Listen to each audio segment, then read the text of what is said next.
Yavaş yaylılar ağır nefes uzak biri oldu.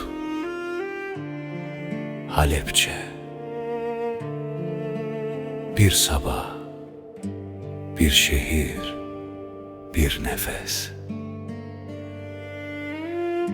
Kadın evlerimizin kokusu vardı. Ekmek, su, toprak. Pencereler açıktı. Gün sıradandı. Kapı eşiğinde durmuştum. Başka bir gün sanmıştım. Duyuyor musun? Gökte demir bir ses. Göğsüm daralıyor.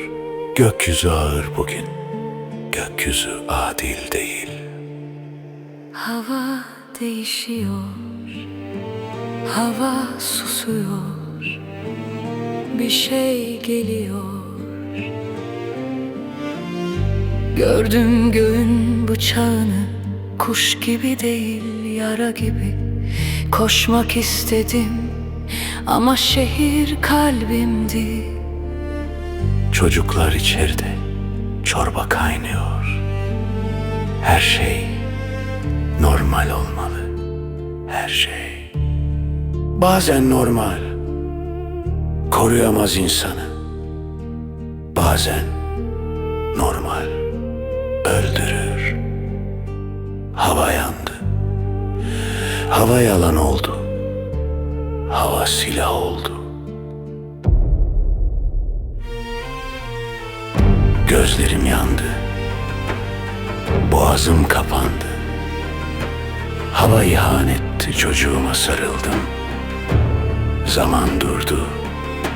Nefes, nerede nefes? Bir çocuğun adı şarkıdır.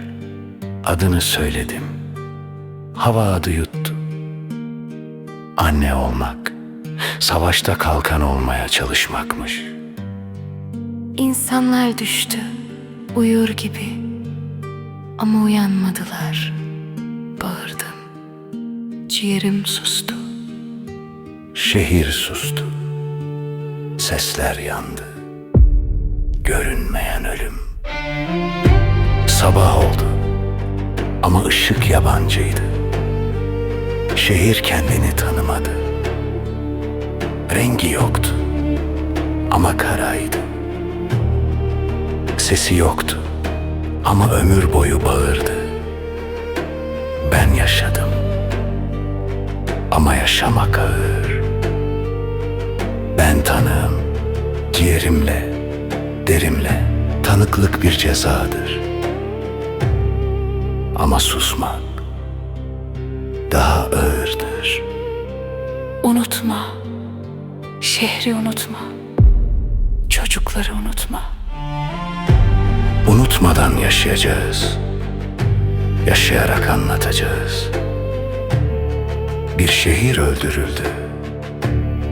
Ama hakikat yaşıyor. Bir daha olmasın. Bir daha olmasın.